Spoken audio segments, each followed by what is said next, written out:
దేవుడి సన్నిధిని చూస్తాను. అయితే విషయం ఏంటంటే మనం ప్రార్థన చేస్తున్నాము. మహాపరిశుద్ధుడు అయిన ప్రేమపూర్ణుడు అయిన సకల స్నేహితులకు కారుకుడైన యేసయ్య నీ పరిశుద్ధమైన శ్రేష్టమైన నామానికి వందనములు స్తోత్రాలు చెల్లిస్తున్నాను. నాయన ప్రభువా యేసయ్య, ఎన్ని తలచినా ఏది అడిగినా జరిగేది నీ చిత్తమే నాయన. ప్రభువా ఇది వాస్తవం ప్రభువా. నాయన ప్రభువా, మేము ఎన్ని ఎత్తులు ఎత్తినా మరి ఎంత పైన ఉన్నవాళ్ళు అయినా కూడా ప్రభువా, మరి తల్లి ముంగట తండ్రి ముంగట చిన్న పిల్లలు ప్రభువా. నాయన యేసయ్య అయినా కూడా తండ్రి ప్రభువా, మమ్మల్ని తండ్రి మీరు ఏర్పరచుకొని ఈ యొక్క తండ్రి మరి మమ్మల్ని దాస్తున్నందుకు నీకు వందనాలు. మరి కీర్తనలు ప్రభువా 61వ అధ్యాయం ప్రభువా, మంచి చాలా చక్కని వాక్యములను ప్రభువా నా జీవితంలో మీరు నిర్మించినందుకు వందనాలు ప్రభువా. అయినా తండ్రి ప్రభువా, ఆ రోజు తండ్రి ప్రభువా ఫోన్ వచ్చినప్పుడు ప్రభువా, నైనా బస్సులో పోయేటప్పుడు ప్రభువా మరి నీకు మాట చెప్పి ఉన్నాను, కరెక్ట్గా అది జరిగింది ప్రభువా.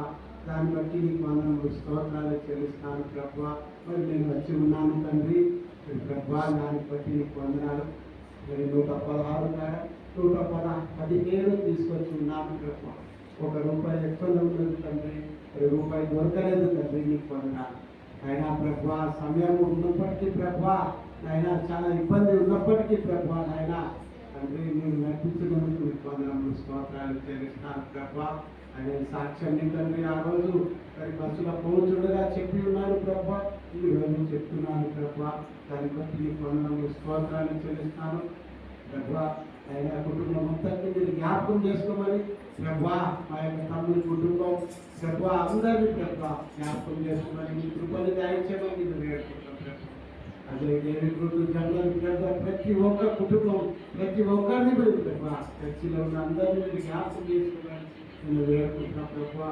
ఈ యొక్క తండ్రి ప్రభువా కీర్తనలను బట్టి నీకు వందనములు స్తోత్రాలు చెల్లిస్తాను ప్రభువా. ఎన్నో రోజుల నుంచి మేము రాలేకపోయాం ప్రభువా, మమ్మల్ని క్షమించమని వేడుకుంటున్నాం ప్రభువా. త్వరలో తండ్రి మాకు మంచి రోజులను మీరు దయచేసి నందుకు నీకు వందనములు స్తోత్రాలు చెల్లిస్తూ ఈ వాక్యములు తండ్రి మరి అమ్మగారు మాకు ఇచ్చినందుకు నీకు వేలాది వందనములు స్తోత్రాలు చెల్లిస్తూ యేసు నామములో అడుగుతున్నాను. వాక్యం సాక్ష్యం ఏంటంటే చాలా రోజులు అవుతామన్నా, అంటే మా మామ వల్ల సడన్ ఆయన దగ్గర అప్పట్లో జరిగిన చిట్టీలు మేము నడిపించినప్పుడు తీసుకున్నాం.